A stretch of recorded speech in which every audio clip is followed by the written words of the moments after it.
So you'll see a first reading will give us a sense of what not just the tone of the poem is, but also the cadence. So how the poem sounds, if it sounds like a lullaby, if it sounds simple, if it sounds complex, and it'll begin to give us an idea of what the narrative is behind the poem.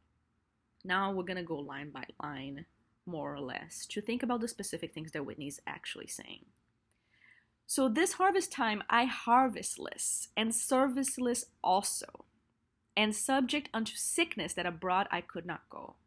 So this harvest time gives us a sense of what time of the year it is. So when is harvest happening? That's when Whitney is talking here, right? So if you plant in the spring, in the summer or fall is when you have your harvest, right? So a time perhaps of some renewal, but also some death.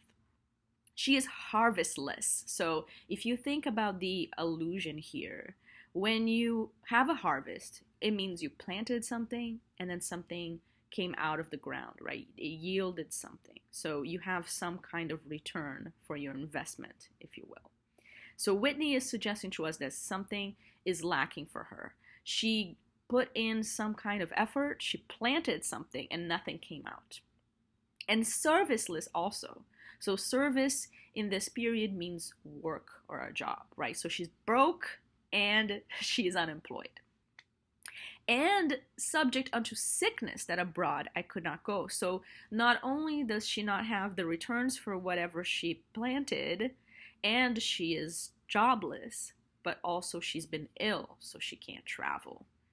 Now I'm reading this in our current reality, and it feels very, very real to think about how to reflect in this moment. But this is where Whitney is kind of placing us in her present condition, how she's feeling, and what she's seeking out, right? So she's broke, she's jobless, and she's sick, so she's pretty much as down as you could be as far as she can see it. But she sees a good side of that, right? Had leisure good, though learning lacked some study to apply. So since I'm not working and I can't travel, I can read. And even though I lack in learning, I do have the interest or the investment, right? To read such books whereby I thought myself to edify.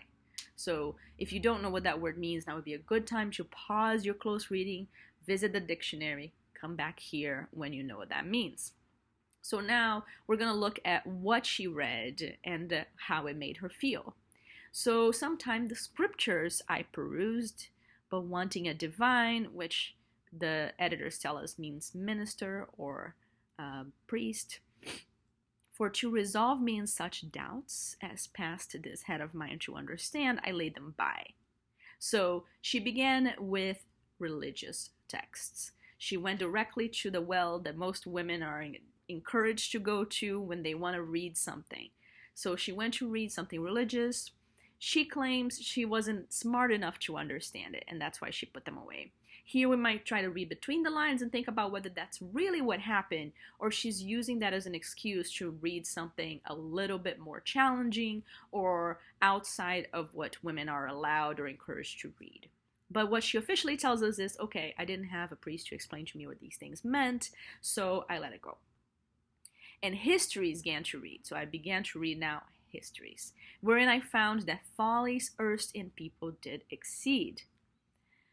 So she's reading histories and looking at her present time and thinking, boy, people made a lot of stupid mistakes back in the day. I sure hope they learned from those mistakes.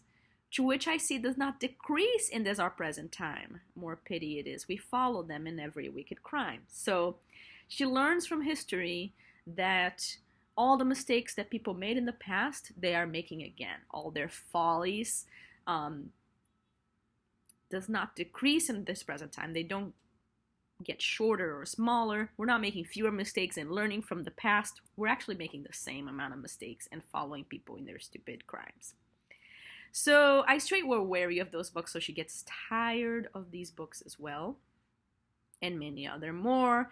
And here, this is a common authorial trope as well. She's now dropping names and saying, I'm a woman, you might think I'm not educated, but here are all the people that I read. These are these high-minded classical scholars or authors that I know and can read. Virgil, Ovid, Mantuan.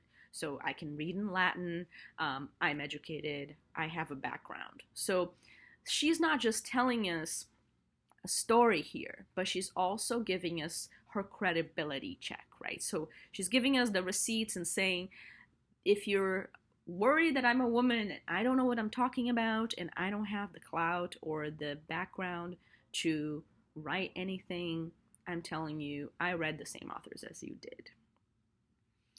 And so to refresh my mazed bruise and cheer my bruised brain. So another thing that is typical of the early modern period, their accents are different.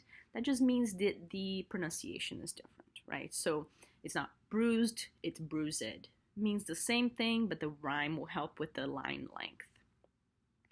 And for to try if that my limbs had got their strength again, I walk it out. Okay, so we stop there. She's saying, I actually had all this leisure time to read, but it actually got me tired.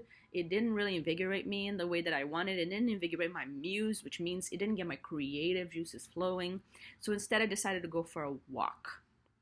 But suddenly, a friend of mine me met and said, if you regard your health, out of this lane you get and shift you to some better air for fear to be infect. Now, again, I'm thinking COVID, but here this could mean several things, right? It could mean literally he's saying people are sick here and you've been sick, so maybe don't walk in this particular area.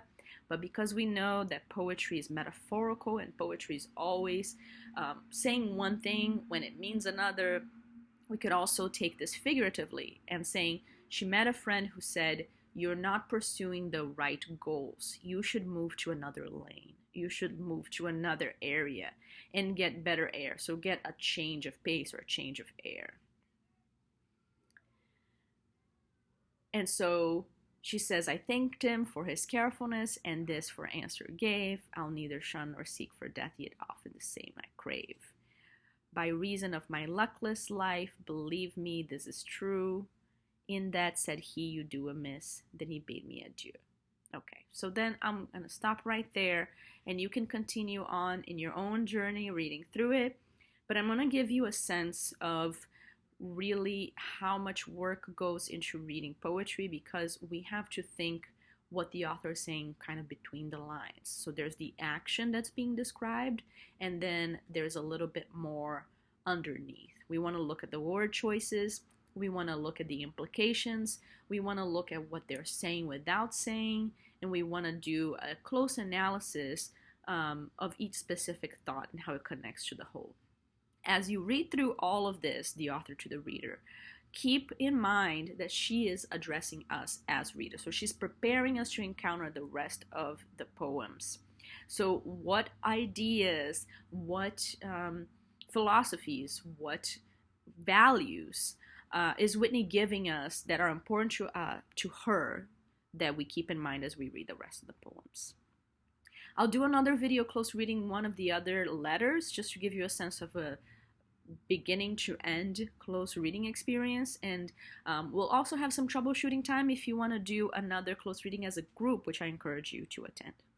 For now, I'll stop here with the close reading and just let you know that if you're interested in doing any online annotations of this text, because I do encourage you to actually write down your ideas and not just talk or sound them out, the tool that I'm using here is called Hypothesis. It's already linked on your particular URL for this text on Blackboard. This is a very, very easy setup. It'll take 3 minutes to sign up for an account. And after you signed up, you will be able to go on here, highlight a portion of the text, and then annotate it and leave your notes here. And everyone in the class will be able to read. So this is a service that you could provide for the class if you feel so inclined, especially if you're doing A-level contract. But you can also, I'm going to show you, for example,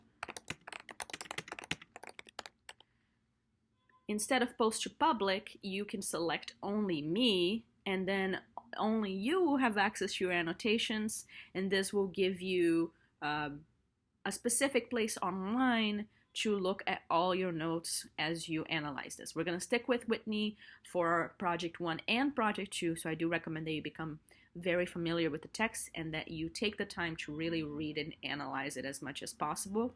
So if you don't want to print it, since it is almost 50 pages of text, so that's a lot of paper. If you don't want to print the whole thing, using hypothesis might be the way to go. And I have a ready to go step-by-step with screenshots that I can share. I don't want to require this because I know we're using a lot of technology this semester, but if you're interested, please let me know, or you can experiment on your own. It's super easy to do.